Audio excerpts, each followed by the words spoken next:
គ្រប់ជំរាបសួរបងប្អូនទាំងអស់គ្នាថ្ងៃនេះជួបជាមួយនឹងខ្ញុំបាទនៅคลิปវីដេអូ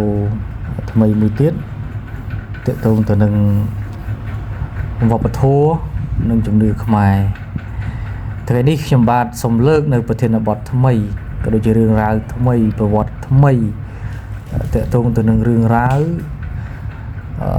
ព្រះសាវករបស់ព្រះសម្មាសម្ពុទ្ធព្រមគ្រូសមណគោតមព្រមគ្រូនៃយើងដែលប្រជាពលរដ្ឋខ្មែរក៏ដូចជាប្រជាពលរដ្ឋឬពុទ្ធសាសនិកដែលជាអ្នកមានជំនឿលើអាគមគាថាតែងតែគោរពតែងតែឲ្យតម្លៃតែងតែមានការឆ្លាក់ឬក៏មានការគូវះផ្សេងទៅជាយន្តគាថាផ្សេងដាក់តាមខ្លួនឬដាក់កន្លែងរកស៊ីឬក៏ចេញទៅកន្លែងទីចិត្តទីឆ្ងាយធ្វើដំណើរដោយផ្លូវទឹកផ្លូវគោផ្លូវអាកាសក្តីតែងតែមានរូបលោកតាម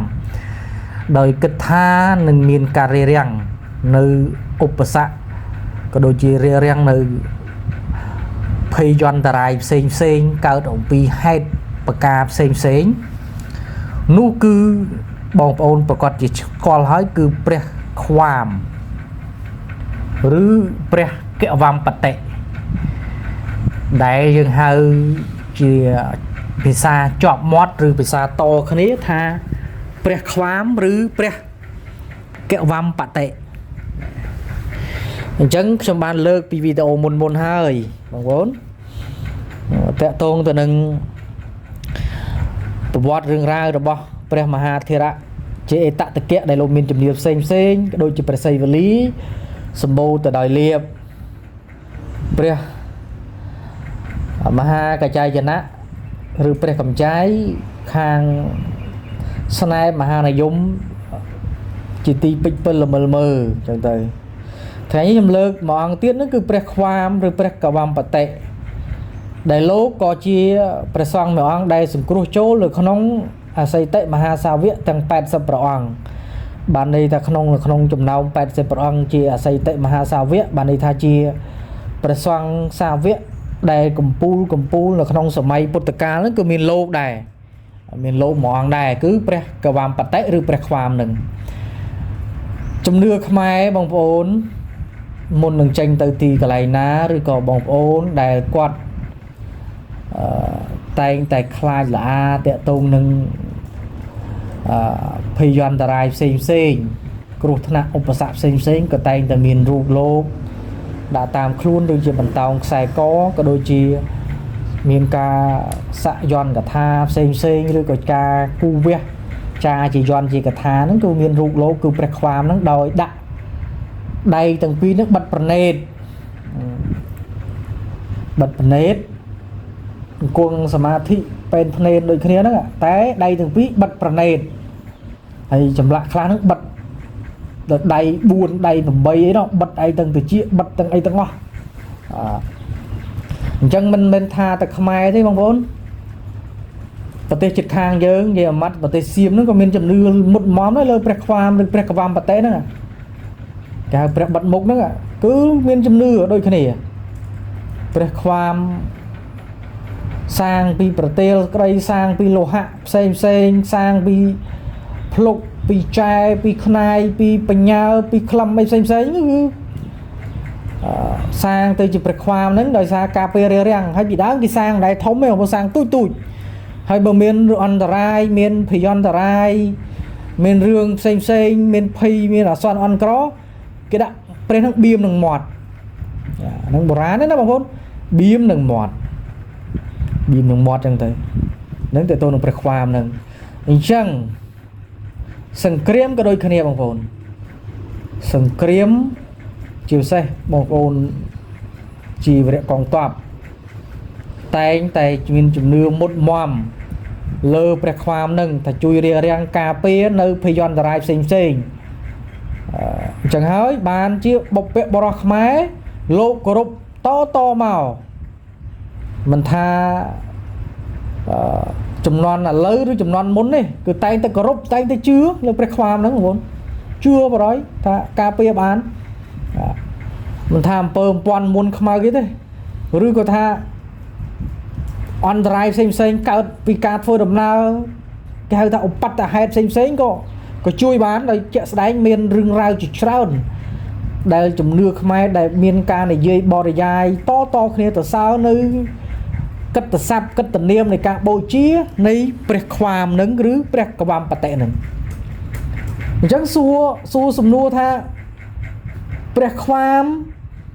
ឬព្រះកវំបតិបាត់មុខនឹងគឺតួអង្គប្រពុតមែនទេថាមិនមែនទេអញ្ចឹងបានខ្ញុំសូមបញ្ជាក់កន្លែងនេះបន្តិចបងប្អូនជាងចម្លាក់ខ្លះគាត់ឆ្លាក់ទៅដូចរូបប្រពុតដូចរូបប្រពុតចឹងមានភ្នួងសក់ពីលើព្រោះព្រះអង្គបើយើងនិយាយតាមបុគ្គលិកលក្ខណៈ32ប្រការរបស់ព្រះអង្គឬក៏ថាសិក្សាក្នុងលក្ខណៈរបស់ព្រះអង្គអត់មានជុកទេប៉ុន្តែគាត់ថាពេលដែលព្រះអង្គកាត់ភាសាសាយទុកតែ8ធ្នាប់ហ្នឹងអធិដ្ឋានទៅគឺជាតក្កណាវត្តបានន័យថាមូពីមូមកខាងស្ដាំមូក្បាញ់ចូលគ្នានឹងប្រកេះរបស់ប្រសិទ្ធៈចូលប្រសិទ្ធៈរបស់ព្រះអង្គទៅគឺរួញកញ្ញង់ជាប់នឹងហ្មងប៉ុន្តែអត់មានភ្នួងជុកទេប៉ុន្តែដល់ពេលសម័យក្រោយមកបើយើងហ៊ានតគូរៀងមិនមានភ្នួងជុកយើងគិតថាជាប្រសងអញ្ចឹងក៏ជាងឬវិចិត្រករសម័យដើម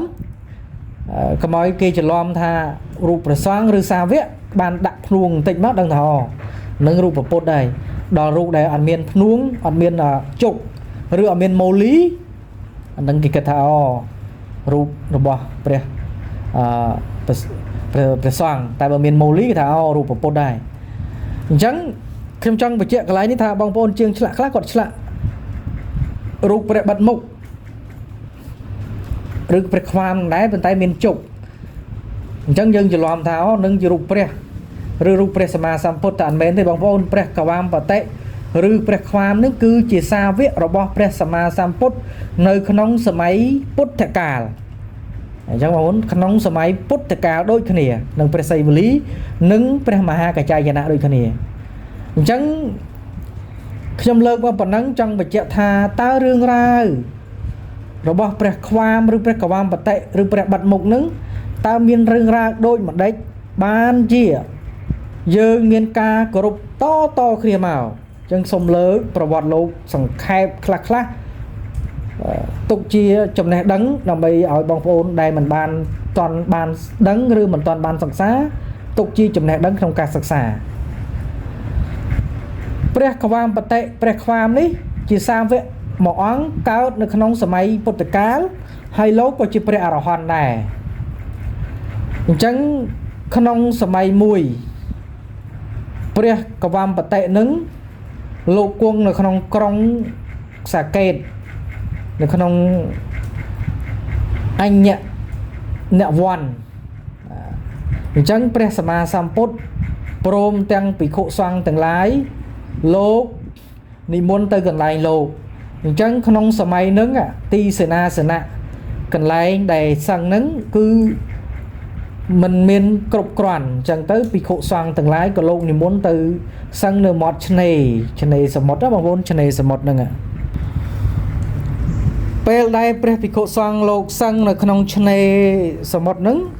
ពាក់កណ្ដាលយប់តឹងទឹកសមុទ្រគេហៅថាវាឡើងខ្ពស់ខ្លាំង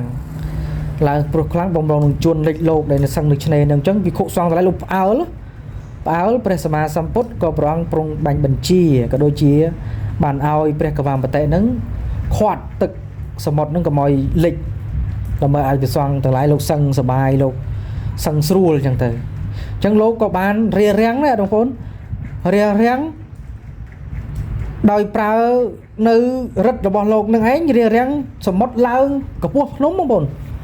ឡើងមែនទែនតែឆ្កឹងនៅមួយកន្លែងរៀបរៀងមិនឲ្យទឹកនឹងមកដល់កន្លែងភិក្ខុសង្ឃឯងអញ្ចឹងមកយប់នឹងលោកសឹងបានស្រួលអញ្ចឹងទៅខាត់ទឹកសមុទ្រនៅក្នុងក្រុងសាកេតហ្នឹងក្នុងសមុទ្រហ្នឹងអញ្ចឹងកិត្តិស័ព្ទរបស់លោកនឹងបានល្បីរន្ទឺទៅគ្រប់ទិសទីទៅទីកន្លែងរហូតដល់ព្រះសម្មាសម្ពុទ្ធសរសើរលោកថាជាអ្នកដែលបានរៀបរៀងនៅទឹកនៅលោកនឹងមិនឲ្យមកអន្តរាយដល់ភិក្ខុសង្ឃ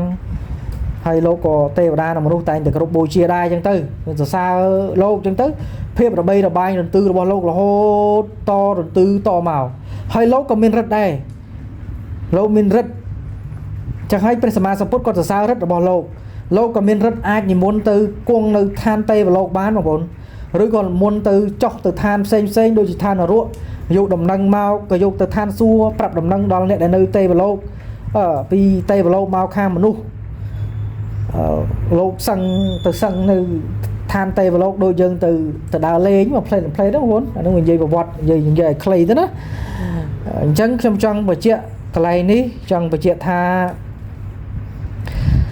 កាលដែលបុព្វបុរសខ្មែរយើងមានជំនឿលើអ្វីមួយមិនមែនអត់ហេតុផលទេបងប្អូនគឺមានហេតុមានផលហើយក៏បានសិក្សានៅជីវប្រវត្តិសិក្សានៅអ្វីដែលជារឿងពិតជារឿងប្រកបមកច្បាស់បានជាមានការផ្សព្វផ្សាយគោរពបូជាបដិបត្តិតគ្នាមិនមែនអត់ហេតុទេដូចជាព្រះកវ៉ាំបតិអញ្ចឹងព្រះខ្វាមហ្នឹងគឺមានរឿងហេតុអញ្ចឹងសូម្បីតែព្រះសម្មាសម្ពុទ្ធគាត់សរសើរលោកដែរលោកអាចធ្វើឲ្យទឹកសមុទ្រហ្នឹងរាំងបានអញ្ចឹងគឺជាភាពអស្ចារ្យអញ្ចឹង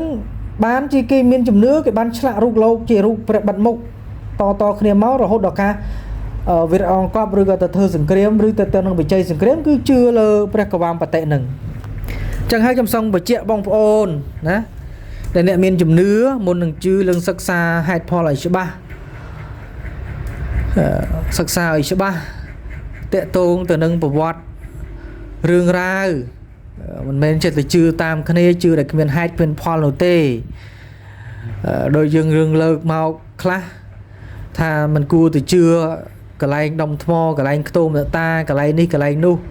มันគួរមានទេយើងគោរពយើងបដិបត្តិយើងធ្វើអីវាខុសជំនឿពុទ្ធសាសនាប៉ុន្តែខ្ញុំចង់បញ្ជាក់ថាបងប្អូនដូចខ្ញុំបញ្ជាក់ពីវីដេអូមុនថាជំនឿ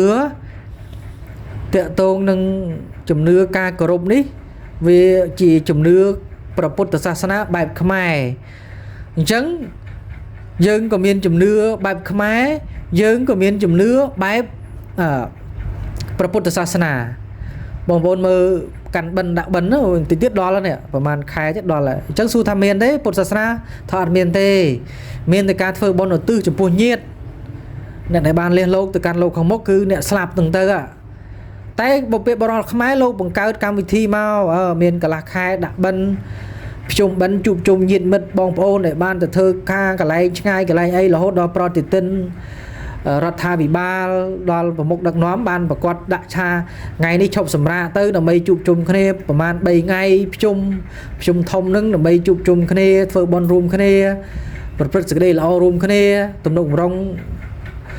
ព្រះភិក្ខុសង្ឃក៏ដូចជាជួបជុំម៉ែឪជូនបាយទឹកនំចំណីត្រីសាច់ឬក៏បានធ្វើបុណ្យឧទ្ទិសចំពោះបុព្វការីជនដែលបានលះលោកនេះទៅកាន់លោកខាងមុខដោយយើងជាអ្នកដឹងគុណអញ្ចឹងបុព្វបុរសខ្មែរលោកបង្កើតកម្មវិធីលោកធ្វើអ្វីទៅតាមដំណានពុទ្ធសាសនាបែបជំនឿខ្មែរឲ្យវាស៊ីចង្វាក់ឲ្យស៊ីមេត្រីគ្នាជាមួយនឹងខ្មែរហ្នឹងទំនៀមទម្លាប់របស់ខ្មែរហ្នឹងអញ្ចឹងការគោរពការបដិបត្តិសិតតែមានរឿងរ៉ាវមានដំណើរតមកការគោរពការឲ្យតម្លៃការបដិបត្តិអញ្ចឹងមិនមែនតែយើងបានទៅសិក្សាតាមតែគម្ពីរតាមតែសភៅយើងនិយាយទៅមិនត្រូវមានជំនឿអញ្ចេះអញ្ចោះវាធ្វើឲ្យខូចអញ្ចេះអញ្ចោះបងប្អូនពិចារណាមើលថាតើសមហេតុផលទេយើងមិនបានសិក្សាអំពីទំនាក់ទំនងរវាងទំនៀមទម្លាប់វប្បធម៌នៃការរស់នៅក្នុងស្រុកទេសនីមួយៗក្នុងប្រទេសនីមួយៗក្នុងជនបទក្នុងគមនិគមក្នុងស្រុកទេសយើងទៅសិក្សាអញ្ចឹងគាត់មានជំនឿក្នុងពុទ្ធសាសនាមានសទ្ធាពុទ្ធសាសនាហើយប៉ុន្តែជំនឿបែបបទរបស់ខ្មែរជាអ្នកដែលដឹងគុណទៅធ្វើដោយបែបបទការធ្វើបាយសីធ្វើអីផ្សេងការគោរពបដិបត្តិវាអត់មានជារឿងខុសទេវាជារបៀបបែបខ្មែរអញ្ចឹងយើងចែកដាច់ថាពុទ្ធសាសនាបែបខ្មែរអញ្ចឹងជំនឿក្នុងនេះគឺជំនឿវប្បធម៌ខ្មែរខ្ញុំលើកមកនេះមិនមែនលើកថាបងប្អូនត្រូវតែមានជំនឿលើវត្ថុស័ក្តិសិទ្ធិវាប្រកែកចេះមួយចុះពីរខ្ញុំលើកមកក៏ពិតមែនតែខ្ញុំលើកមករបៀបពុទ្ធសាសនាបែបខ្មែរពុទ្ធសាសនាឬជំនឿបែបពុទ្ធសាសនាជំនឿបែបខ្មែរឲ្យបងប្អូនយល់ថាយើងមានជំនឿយើងគោរពបដិបត្តិមិនវារបៀបខ្មែរពីបុព្វបុរសមកគាត់លើកហេតុផលដូចខ្ញុំលើកពីព្រះខ្វាមអញ្ចឹងក្នុងសម័យហ្នឹងគឺព្រះសម្មាសម្ពុទ្ធក៏សរសើរលោកដែរថាលោកអាចរាំងបានធ្វើឲ្យភិក្ខុសង្ឃលោកសប្បាយរីករាយលោកសឹងបានស្គាល់មិនព្រួយបារម្ភពីទឹករលកទឹកបោកបក់ ចឹងចឹងយើងមានជំនឿតគ្នាមកធ្វើសាងលោកគ្រប់បដិបត្តិការភយន្តរាយផ្សេងពីឧបតហេតុពីហេតុផ្សេងដែលមិនមែនជាហេតុតែយើងប៉ងប្រាថ្នាឬក៏រារាំងហេតុដែលអកុសលហេតុមិនមែនជារឿងល្អនិយាយឲ្យខ្លីចឹងទៅណាចឹងហើយក្នុងការគោរពបដិបត្តិជំនឿបុព្វបុរសខ្មែរបើយើងនិយាយពីពុទ្ធសាសនាគេស្គាល់ខ្មែរសូមបញ្ជាក់ថាមិនបានស្គាល់ពីពុទ្ធសាសនាទេបងប្អូនពុទ្ធសាសនាវាជាសាសនាសកលថៃក៏មានពុទ្ធសាសនាវៀតណាមក៏មានថៃឡាវមានទាំងអស់ភូមាក៏មានប៉ុន្តែគេស្គាល់ខ្មែរគេស្គាល់តាមរបៀបវប្បធម៌ទំនៀមទម្លាប់គេហៅថាវប្បធម៌ទំនៀមទម្លាប់បែបខ្មែរដូចជារឿងធ្វើបាយសីការគោរពបដិបត្តិដូចជារឿងកម្មវិធីបុណ្យមួយអញ្ចឹងមានថ្ងៃចុះរោងមានពិធីក្រុងពលីហ្នឹងវាមានហេតុមានរឿងរ៉ាវបែបម៉េចខ្មែរយើងធ្វើហ្នឹងដើម្បីអីអានឹងខ្ញុំលើកនឹងវីដេអូក្រោយមានពិធីបង្ហូតទង់មានពិធីអីស្រោចស្រពសគុណវិរីជូនអ្នកមានគុណអញ្ចឹងទៅលមុនប្រសងសម្ដែងពធទេសនាហ្នឹងបែបពុទ្ធសាសនាលមុនប្រសងទទួលផាត់អញ្ជើញភ្ញៀវកិត្តិយសភាសាចឹងមានលបាយលបាំផ្សេងអានឹងជារបៀបខ្មែរមានវិធីកម្មវិធីផ្សេងទៅទៀតចឹងគឺពុទ្ធសាសនានឹងផ្សារភ្ជាប់នឹងវប្បធម៌និងប្រពៃណីរបស់ខ្មែរចឹងខ្ញុំលើកសង្ខេបប៉ុណ្ណឹងចង់ឲ្យបងប្អូនយល់ថា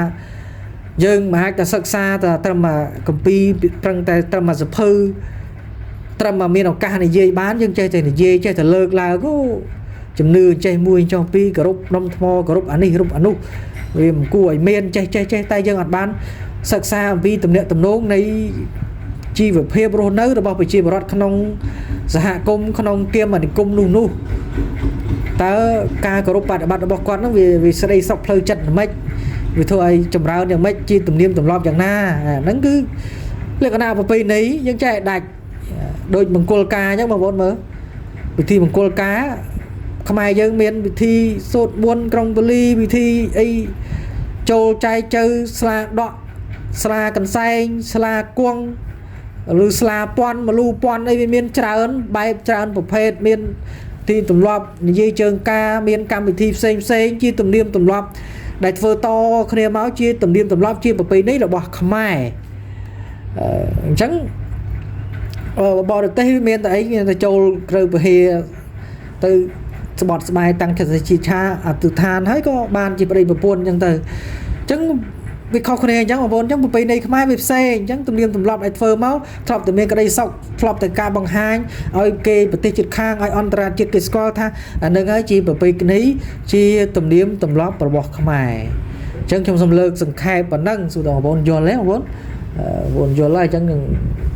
សង្ខេបប៉ុណ្ណឹងសូមបញ្ចប់នៃសេចក្តីហ្នឹងទាក់ទងនឹងវត្តរឿងរ៉ាវព្រះកវមតិទុកជាចំណេះដឹងថ្មីឬក៏បងប្អូនដែលបានចេះដឹងហើយក៏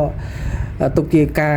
បង្កើននៅចំណេះដឹងបន្ថែមអញ្ចឹងទៅអញ្ចឹងការចូលរួមប៉ុណ្ណឹងសូមបញ្ចប់ប៉ុណ្ណឹងហើយបងប្អូនសូមជួយគ្រប់គ្រងដោយការ Subscribe ជួយ Like ជួយ Share ដើម្បីឲ្យខ្ញុំមានកម្លាំងចិត្តក្នុងការធ្វើវីដេអូផ្សព្វផ្សាយពីជំនឿវប្បធម៌ចំណេះដឹងថ្មីឲ្យបងប្អូនបន្តទៀតបាទអញ្ចឹងសូមបញ្ចប់ប៉ុណ្ណឹងសូមអរគុណសូមគម្រប់លា